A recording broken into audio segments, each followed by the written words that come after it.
De acuerdo con la Biblia, el jardín del Edén era la primera morada del ser humano. Entonces, obviamente, cualquier posible mapa bíblico del mundo prediluviano debe tener al Edén como punto de partida. El problema es que desde la antigüedad, intérpretes y arqueólogos bíblicos han propuesto diversas ubicaciones para este escenario primordial. El texto registra que el jardín estaba cerca de las tierras de Havilá, Cuche y el oriente de Siria. Havilá probablemente estaba en la región de Arabia, quizás cerca del actual Irak. Cuche posiblemente correspondía a parte del norte de África. Además, la Biblia también relata que un río salía del Edén para regar el jardín, y de allí se dividía en 4 brazos: Pison, Gihón, Tigre y Eufrates. 2 de esos nombres son conocidos hasta hoy, Tigre y Eufrates. Pero la identidad de los otros 2 ríos sigue siendo objeto de disputa. Se ha sugerido, por ejemplo, que esos ríos podrían ser el Indo y el Nilo. Pero todo eso no pasa de ser una especulación sin sentido. En el campo de la especulación, muchos estudiosos han propuesto varias hipótesis para la ubicación del Edén. Algunos argumentan a favor de una ubicación en la Alta Mesopotamia, en la actual región de Armenia y Turquía, donde los ríos Tigre y Eufrates tienen un curso cercano en las montañas del Cáucaso meridional. Esta área coincide con antiguas tierras sumerias y podría proporcionar una base histórica para las primeras civilizaciones mencionadas en Génesis. Otros sugieren una hipótesis en la Media o Baja Mesopotamia, abarcando regiones donde estaban las antiguas tierras babilónicas, o cerca de la desembocadura de esos ríos en el Golfo Pérsico. Los que prefieren la área más cercana a la desembocadura del Golfo Pérsico argumentan que, según estudios geológicos, el Golfo Pérsico era un extenso planalto atravesado por esos ríos, permitiendo un jardín junto a un único río que formaba múltiples canales antes de alcanzar el mar. Además de estas sugerencias, también se presentan otras hipótesis con argumentos que van desde áreas cercanas a Egipto hasta regiones árticas, donde se han encontrado fósiles de plantas tropicales en latitudes elevadas. Sin embargo, todo esto es una conjetura frágil, sin ningún apoyo bíblico o arqueológico.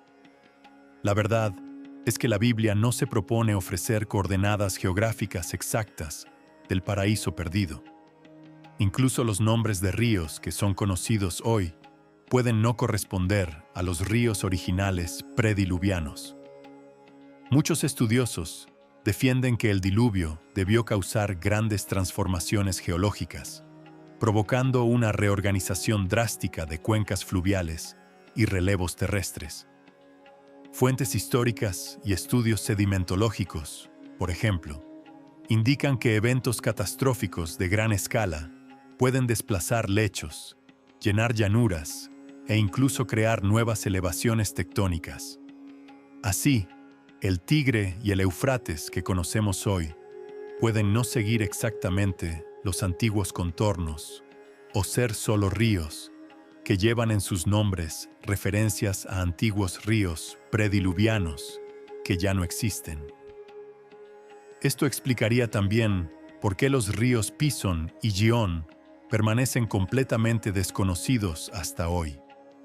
Por lo tanto, al diseñar cualquier mapa del Edén, debemos considerar no solo las incertidumbres de identificación de los 4 ríos y su área en general, sino también la noción de que la propia superficie de la Tierra debe haber sido rediseñada después del diluvio.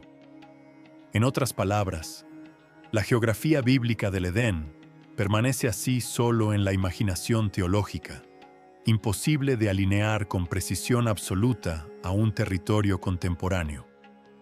Por eso, a partir de ahora, usaremos un mapa representativo e hipotético que será útil solo para visualizar los desplazamientos de los primeros personajes bíblicos y los eventos que marcaron sus historias, sin pretensión de exactitud cartográfica.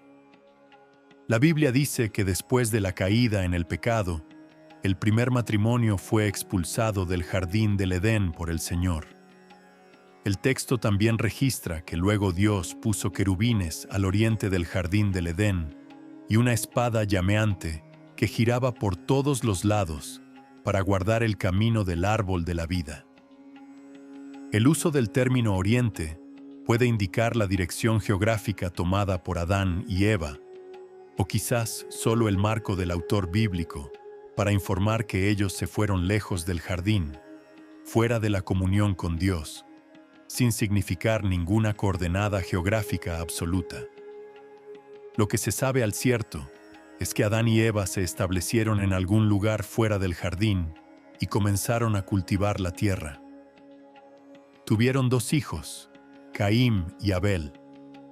Como todos saben, después del incidente con Abel, Caín salió de la presencia del Señor y habitó en la tierra de Nod, un lugar actualmente desconocido que también estaba al oriente del Edén.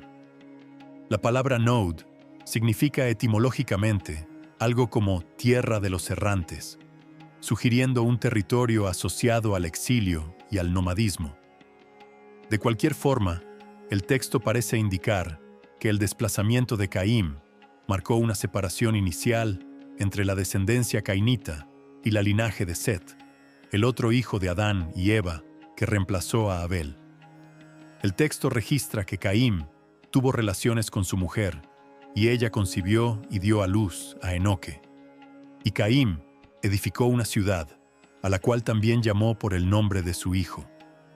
Esta es la primera mención de una ciudad en la Escritura, marcando la transición de grupos humanos a formas de sociabilidad más complejas, con sedentarización, división del trabajo y estructura familiar ampliada. A partir de allí, la linaje de Caín pasó a asociarse con la urbanización y diversas innovaciones culturales, según el relato bíblico. Uno de los descendientes de Caín fue Lamec, el primer bíamo de la historia bíblica. Él tuvo 3 hijos, Jabal, Jubal y Tubal-Caín. Jabal es descrito como el padre de los que viven en tiendas y poseen ganado. Jubal es mencionado como el padre de todos los que tocan arpa y flauta. Tubal-Caín es presentado como artífice de todos los trabajos en bronce y hierro.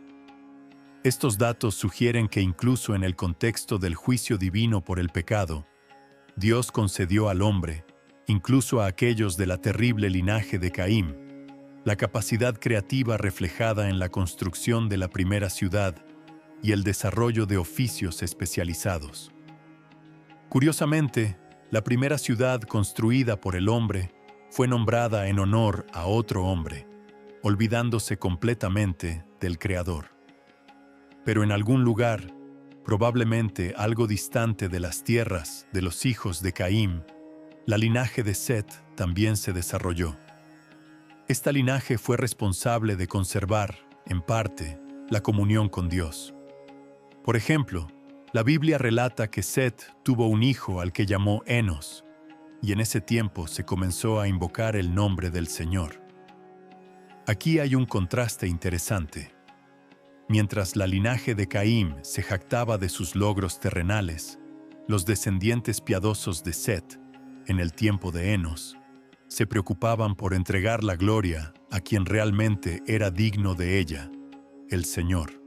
En la linaje de Set, otros nombres también se destacaron, como el de Enoque, no aquel de la familia de Caín, sino el hombre que anduvo con Dios y por él fue tomado sin experimentar la muerte.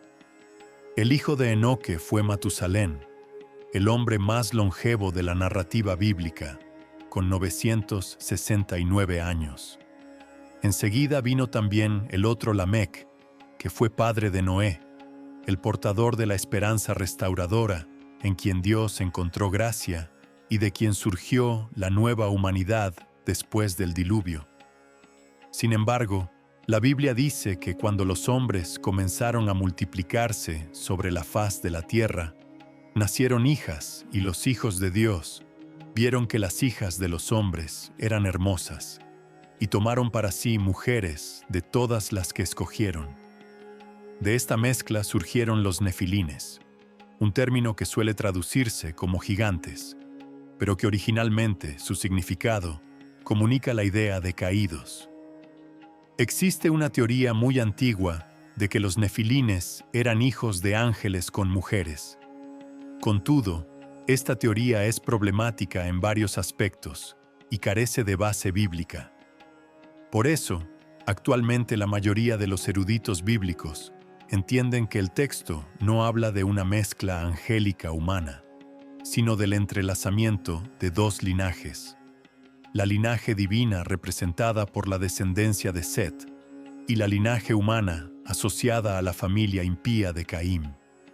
De esta forma, los nefilines serían los valientes de la antigüedad, los hombres de gran fama que también contribuyeron a la creciente maldad en la tierra, quizás con su violencia, tiranía y promiscuidad. Como resultado de esto, la Biblia dice que el Señor vio que la maldad del hombre se había multiplicado en la tierra y que toda la imaginación de los pensamientos de su corazón era solamente mala continuamente. Entonces Dios decretó el juicio del diluvio, haciendo desaparecer de la tierra toda aquella civilización corrompida y reiniciando la creación por medio de Noé. Noé fue el hombre que halló gracia delante del Señor. Buena parte de los estudiosos concuerda que Noé debió haber vivido en algún lugar de la región de Mesopotamia. Aquí vale recordar que no se sabe cuánto tiempo transcurrió desde el Edén hasta Noé. De hecho, cualquier intento de cálculo usando la genealogía de Adán a través de Set es inconclusivo, pues el objetivo del texto bíblico no es proporcionar una cronología exacta de ese periodo, sino solo señalar la preservación de un remanente fiel de esa linaje a través de Noé. Los estudiosos que se esfuerzan en esta especulación, por ejemplo, discrepan entre hipótesis que varían desde unos pocos miles de años hasta cerca de 200.000 años de diferencia, mostrando el carácter infructuoso de esta discusión. Sea como fuere, lo importante es que la Biblia dice que Dios ordenó de forma detallada que Noé hiciera una gran arca de madera impermeable con 3 pisos y varios compartimentos. De acuerdo con el relato bíblico, Noé recibió estas instrucciones mientras caminaba con Dios en un mundo ya completamente corrompido. Inmediatamente después de la orden divina, Noé hizo todo conforme el Señor le había mandado, iniciando la construcción de la embarcación que salvaría a su familia y, consecuentemente, a la raza humana, además de representantes de todas las especies animales. Curiosamente, otras culturas y escritos antiguos también relatan inundaciones terrenas. La lista de reyes sumerios, por ejemplo, nombra gobernantes anteriores y posteriores a un gran diluvio, situando esas dinastías exactamente en la antigua región de Mesopotamia. La Biblia dice que al 7º día vinieron sobre la tierra las aguas del diluvio y que las compuertas del gran abismo se rompieron y las compuertas de los cielos se abrieron. El texto registra que llovió 40 días y 40 noches sobre la tierra, de modo que todas las altas montañas debajo de todo el cielo fueron cubiertas por las aguas. Durante el apogeo de la inundación, la arca flotaba sobre la faz de las aguas, recorriendo un paisaje transformado en un mar sin límites. Según el relato, las aguas prevalecieron 150 días cubriendo la tierra. En ese periodo, Noé y su familia permanecieron dentro de la embarcación, protegidos por la voluntad divina, mientras la furia de las aguas barría antiguas civilizaciones. El texto registra que después de cesar las lluvias, las aguas comenzaron a bajar gradualmente. Entonces, al cabo de poco más de 5 meses, La arca reposó el 17º día del 7º mes, sobre las montañas de Ararate. La expresión montañas de Ararate se refiere a una cordillera en el extremo nordeste de Mesopotamia, tradicionalmente identificada en la región donde se divide el territorio oriental de la actual Turquía y Armenia. El famoso Monte Ararate, que es el pico más alto de la región, está en tierras turcas cerca de la frontera, pero no es posible saber en qué parte de toda aquella cordillera reposó la arca. Enseguida, Noé lanzó un cuervo fuera de la arca, pero él voló yendo y viniendo hasta que se secaron las aguas sobre la tierra. Noé también soltó una paloma que regresó sin encontrar posadero, pero al repetir el procedimiento después de 7 días, la paloma volvió trayendo una hoja de olivo, señalando el inicio del retroceso definitivo de las aguas. Finalmente, al tercer lanzamiento, la paloma no regresó, indicando tierra firme. Entonces, después de haber estado más de 1 año en la arca, la familia de Noé pudo salir y pisar tierra seca. Aunque jamás se han encontrado restos directos de una embarcación antidiluviana, estudios sedimentológicos de la plataforma continental y de sitios arqueológicos en el sur de Irak indican capas de sedimentos coherentes con relatos de inundaciones catastróficas en la antigüedad. Estas capas, combinadas no solo con los registros bíblicos, sino también con relatos de una terrible inundación en tablillas cuneiformes, refuerzan la plausibilidad de un gran evento hídrico que tuvo amplia repercusión entre las poblaciones de la antigua Mesopotamia. Bueno, este ha sido un simple ejemplo de un mapa de eventos bíblicos que ocurrieron en el mundo antes del diluvio. Sin embargo, más importante que intentar encontrar pistas o establecer cualquier coordenada geográfica de los lugares que existieron en aquel periodo, es percibir que el propósito principal del texto bíblico no es satisfacer nuestra curiosidad, sino sobre todo mostrar quiénes somos ante Dios. Somos criaturas moralmente responsables y sujetas al juicio divino, tal como nuestros primeros representantes antediluvianos. Y si la humanidad pudo sobrevivir hasta hoy, es porque Dios no solo reveló su justo juicio en aquel tiempo, sino también su maravillosa gracia. A través de la arca, por la familia de Noé, Él ahorró al ser humano de un fin cierto en las aguas del diluvio, apuntando así, en última instancia, a la remisión perfecta que sería revelada en la persona y obra de nuestro Señor y Salvador Jesucristo, en quien se satisfacen de forma plena todas las exigencias de la justicia divina, librándonos de la destrucción eterna. Ahora escriba en los comentarios qué otra historia bíblica le gustaría ver en el mapa.